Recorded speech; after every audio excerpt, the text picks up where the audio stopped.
War is a holy ritual in which two peoples display their worth in the deadly arts and acknowledge, in accordance with ancient tradition, the superior among them. That is not how the humans saw it. When our venerable elder, a veteran of 1,000 battles, announced the start of the ritual and, following the proper custom, fell into her own blade, the humans just stood there. After a long silence, the emissary finally asked, "Won't you sacrifice your most honorable warrior as well?" To which the humans replied, "No, that's the first rule of war.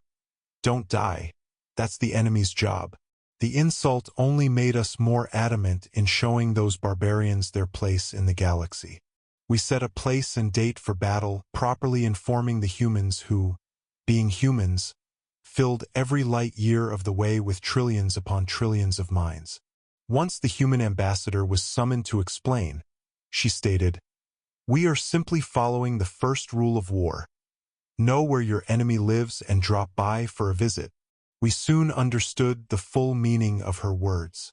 While we moved, painfully slow, through the minefields, the humans would send their fastest ships to attack us. Not our warships as decent species would, but our troop carriers and supply vessels. When the admiral contacted the human raiders to inform those were lightly armed and armored vessels, the humans replied, "First rule of war. If you fight fair, your tactics suck," disappearing in the void of space before our slumbering forces could respond. Late and wounded, we arrived at the coordinates set for battle, anxious to finally prove to the squish bipeds our superiority in the ways of destruction. By now, aware of their treacherous ways, the announcement of our arrival was replaced by a sweep of our long-range scanners. This was wise. First rule of war. Don't encourage the enemy to shoot at you. I later found out it was also not very useful. What our scans found was a storm of projectiles heading our way, too close to engage our FTL drives and too fast for slower-than-light maneuvers. A few of our ships managed to dodge, most were damaged, some destroyed. A human message played in an open channel, mockingly transmitted in C-speed. First rule of war. Shoot first and don't miss. Follow the source of the transmission and give chase was the Admiral's pointless command. Pointless because we were already on it and, given how fast the other ships followed, so was everyone else. We were now at the Geneva checklist, as I later learned the humans called it. It wasn't hard to find the human fleet which, at the sight of our superior forces, engaged their FTL drives and bravely ran away. No surprise there. Turns out the limbed slugs were as cowardly as they were deceitful. We chased them and, before their FTL engines could overheat, they would drop from warp speed, giving us the chance to shoot at them with everything we got. They anticipated this, they were cowards, not stupid, and deployed their drones at the rear of the fleet to draw our fire. It didn't matter, sooner or later they would be forced to acknowledge our superiority and surrender to our mercy, which we had none to give, and we would chase them through the entire galaxy to make it happen. That's exactly what we did, or at least that's what it felt like. At last, the humans gave up running and instead decided to hide, landing, ships and all, on an eyeball planet, leaving behind a single probe in high orbit with a message. First rule of war. Don't waste your ammo, you might need it later. I checked the ship's inventory and found out we had no projectiles left for orbital bombardment. None of us did, and, thanks to the human raids on our way to the battle coordinates, we had no functional factory ships to produce more. Looking back, I see we should just have stuffed our largest ships with whatever junk we could find, speed up to near sea in the direction of the planet and let gravity and inertia finish the humans for us. But at the time our gut juices sparkled at the thought of breaking every teeth of those smug human smiles and, besides, the humans might have been sleazy cowards, but we were noble warriors and we had every intention of proving it. Have you ever been to an eyeball planet? Why would you? Why would anybody? These tidally locked rocks have a scorching spot on one side, a freezing spot on another, and a thin survivable strip between one another. Survivable being the key here, the differences in atmospheric pressures feed a planet-wide, never-ending storm, and when this storm drags, the materials melted in the hotspot, they solidify in the upper atmosphere in a long, thin shape. Every moment spent on these planets is in the middle of a violent storm, under a rain of knives. So, when we got down to the planet, in small waves since most of our transports were busted during the human raids, we were not having a good time. The humans, however, had previously built a series of underground bunkers and tunnels, and were eager to teach us the first rule of war. Troops busy surviving the terrain might be too distracted to survive the enemy. Needless to say, after a while our transports were too occupied lifting the few survivors like me instead of bringing down reinforcements. None of us wanted to say out loud, but it was time to face reality. The humans won.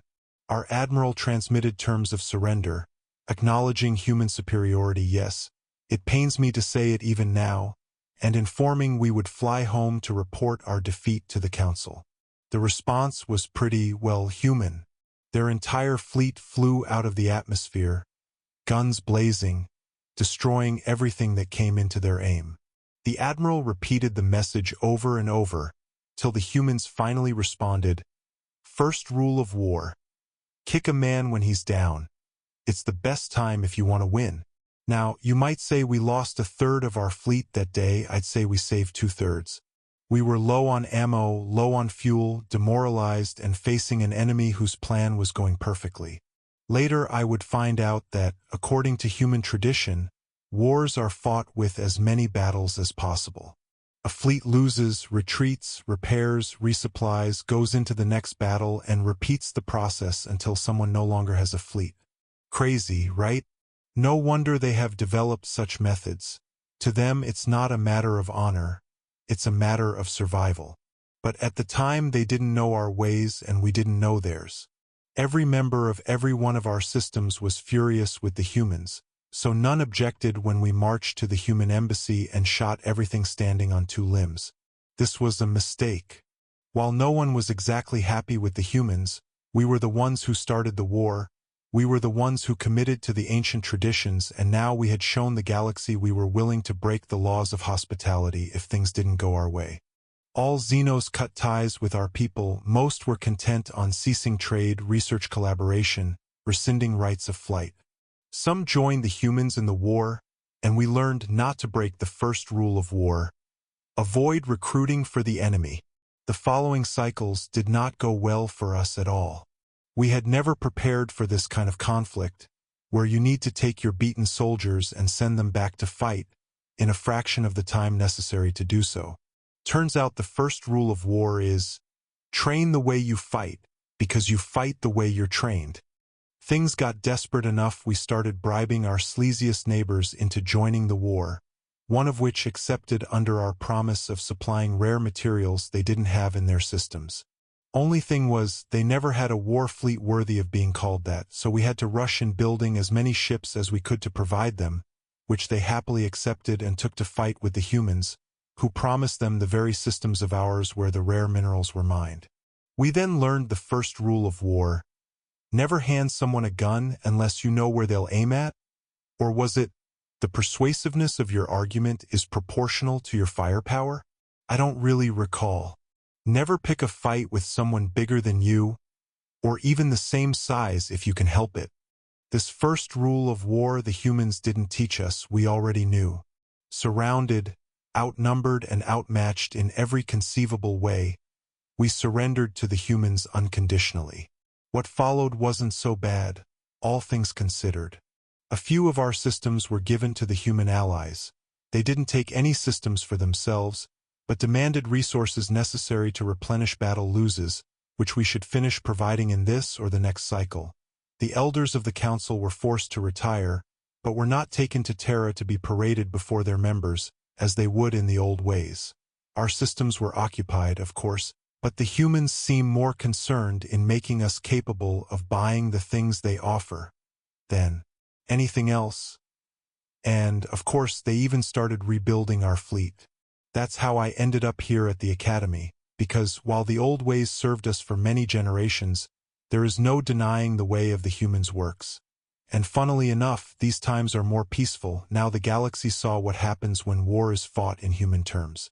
That's why I am eager to learn of the Terran way of partaking in the sacred ritual.